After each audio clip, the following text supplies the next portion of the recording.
Hello friends, जैसे कि हमने पिछले वीडियो में देखा कि हम किसी पॉइंट पे इलेक्ट्रिक पोटेंशियल को कैसे डिफाइन करते हैं और इलेक्ट्रिक पोटेंशियल और पोटेंशियल डिफरेंस में क्या अंतर है। इस वीडियो में हम देखेंगे कि आखिर हम किसी पॉइंट पे इलेक्ट्रिक पोटेंशियल को कैसे कैलकुलेट करें, यानी कि उसकी डेरिवेशन हम कैसे करें। तो उसके लिए चलिए शुरू करते हैं। तो उसके लिए हम मानते हैं कि हमारे पास एक चार्ज है Q जो कि पॉइंट O पे रखा हुआ है और हमें P पॉइंट पे इलेक्ट्रिक पोटेंशियल कैलकुलेट करना है जो कि हमारे सोर्स चार्ज से R डिस्टेंस पे है और ये उसकी इलेक्ट्रिक फील्ड को रिप्रेजेंट करता है। तो आखिर हम इसकी डेरिवेशन कैसे करें? तो जैसे कि हमने पहले ही कहा है कि इलेक्ट्रिक पोटेंशियल किसी भी पॉइंट पे डिफाइन करने के लिए हम किसी चार्ज को इन्फिनिटी से लेके आते हैं।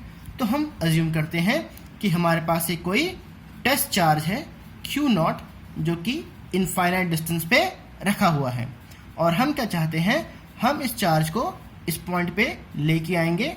उसके लिए हमें जितना वर्क डन करना पड़ेगा वही P पॉइंट पे हमारा पोटेंशियल होगा। तो चलिए मानते हैं कि जब ये टेस्ट चार्ज इस सोर्स चार्ज की तरफ बढ़ता है और ये एक पॉइंट A पे पहुंचता है।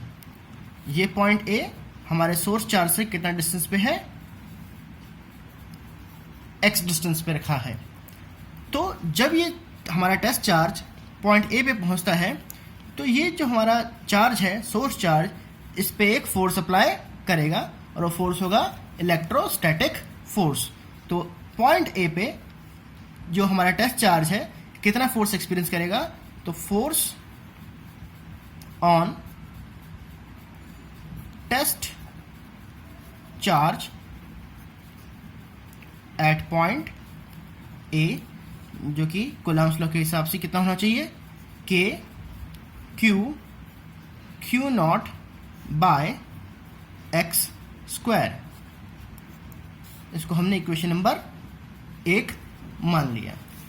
अब जब हम इसको, जो हमारा चार्ज है, इसको अगर हम थोड़ा सा और आगे लेके जाते हैं, किस पॉइंट पे? B पॉइंट पे, जिसका डिस्टेंस हमारे पास है dx।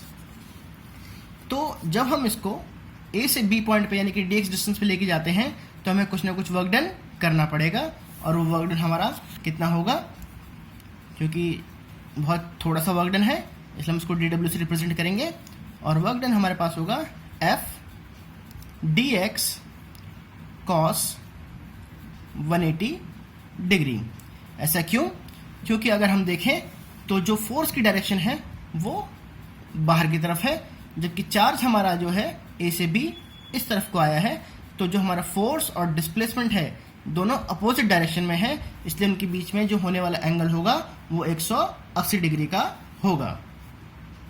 तो इस तरह से जो dw की वैल्यू होगी वो हो जाएगी F dx और cos 180 की वैल्यू हमारे पास होती है -1।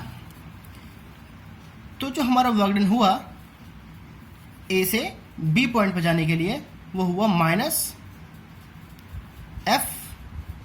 dx।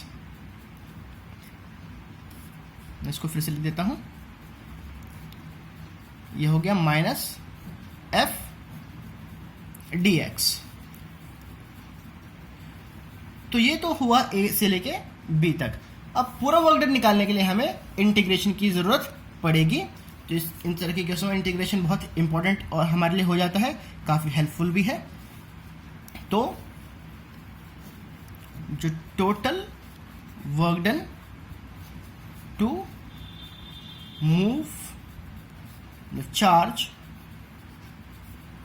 Q not from infinity to R कितना हो जाएगा? वो हम उसके इंटीग्रेशन कर देंगे, कहाँ से? इन्फिनिटी से लेके R तक, -F dx का। तो ये हो गया -F की वैल्यू अगर हम यहाँ पर रख दें तो F की वैल्यू हमारे पास है K Q not by R x square dx। क्योंकि इक्वेशन नंबर 1 में हमने इसको पहले निकाल रखा है कि ये एक्स स्क्वायर है और हम उसको dx के टर्म में इंटीग्रेट करेंगे। तो हम इसको आगे इंटीग्रेट करते हैं। तो ये हो जाएगा हमारे पास minus K Q not integration infinity to R x की पावर -2 dx, जिसको अगर हम आगे इंटीग्रेट करें तो ये इंटीग्रेशन के फॉर्मूले के हिसाब से -1/x r and infinity, upper limit and lower limit. हम माइनस को पहले ही कॉमन ले सकते हैं बाहर, तो ये हो जाएगा माइनस माइनस प्लस के क्यू नॉट 1/r अपॉन 1/इन्फिनिटी। हमने क्या किया इसमें, upper limit minus lower limit. देखिए अब 1/इन्फिनिटी 0 हो जाएगा हमारे पास में, तो लिखेंगे के क्यू नॉट बाय आर। तो ये हमने वर्क डन किया। अब पोटेंशियल की हमारे पास जो डेफिनेशन है, जो हमने पहले भी डिस्कस की है, कि पोटेंशियल जो हमारे पास होता है वो होता है W/Q0। इसलिए अगर हम इसको इक्वेशन नंबर 2 ले लें और इक्वेशन नंबर 3, तो हो जाएगा फ्रॉम इक्वेशन 2 एंड 3 W के लिए यहाँ पे हम पुट कर देंगे। तो V इज इक्वल टू के Q not R divided by Q0। तो हमारे पास जो पोटेंशियल आ जाएगा इस पॉइंट पे वो आ जाएगा के Q/R, जिसको हम मीडियम की परमिटिविटी टर्म में लिख सकते हैं 1/4πε0 Q/R।